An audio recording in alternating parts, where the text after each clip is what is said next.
Just unbelievable. I know you've got the SAO Gullis on your screen, but on my screen, which on my eyes, I am looking at Table Mountain, which is it's just got this tablecloth over it, which just looks absolutely magnificent.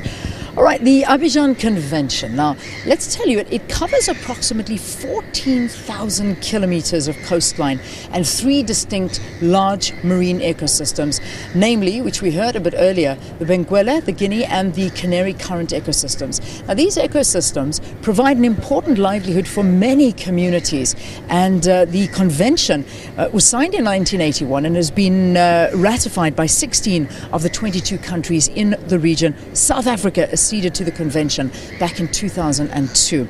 Well, the United Nations Environmental Programme has a special marine program division, and we are joined by Jacqueline Shirley Alder to explain the work that they do, and it's good to have her on the program with us. Thank you for being our guest. Welcome to Morning Live. Thank you very much, and it's a pleasure to be here. The United Nations Environment Programme has a strong marine focus. We've been doing work on marine issues since 1972 when UNEP started.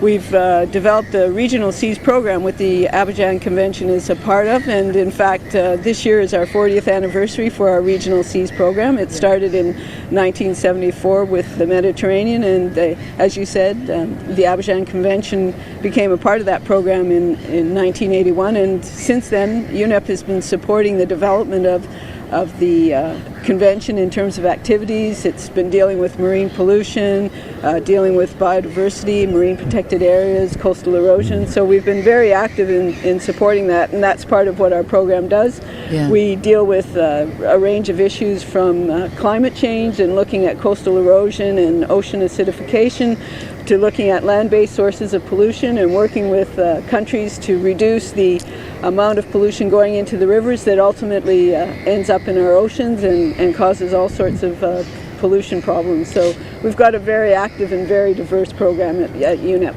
If we have a look at the coastlines that are being dealt with here in the Abidjan Convention, how do they compare to the rest of the world? What state are they in? Actually, because of the level of development in Africa, much of the pollution issues in West Africa are way less than, say, in an area like Asia, where we have massive pollution loads going into the rivers from mining, from agriculture, from urban development. So, quite frankly, the waters of the coasts of West Africa are actually not too bad relative to the rest of the world. And that's an advantage because we can bring in policies and plans to prevent that from actually happening. And that's one of the roles of the Abidjan Convention, is to work with the countries to look at ways that we can prevent that pollution and having that sort of problems that many other areas of the world are having at the moment. What about Southern Africa, though? Southern Africa as well. Also yeah, not too bad, looking relative quite good. To the rest of the world, yes, it's actually better. But that's not to say that we can't do more to improve it, or most of all is to prevent it. It's much easier to prevent pollution than it is to fix it. And so we're in a really good position here in Southern Africa to do that. Just very quickly, I know we've run out of time. I've literally got 30 seconds. If you had to identify the main challenge facing marine life globally, what is it? Ocean acidification and climate change. Yeah. That's like a train that's really hard to stop. We have to cut our emissions, and those emissions have to be the activities that we do on the land.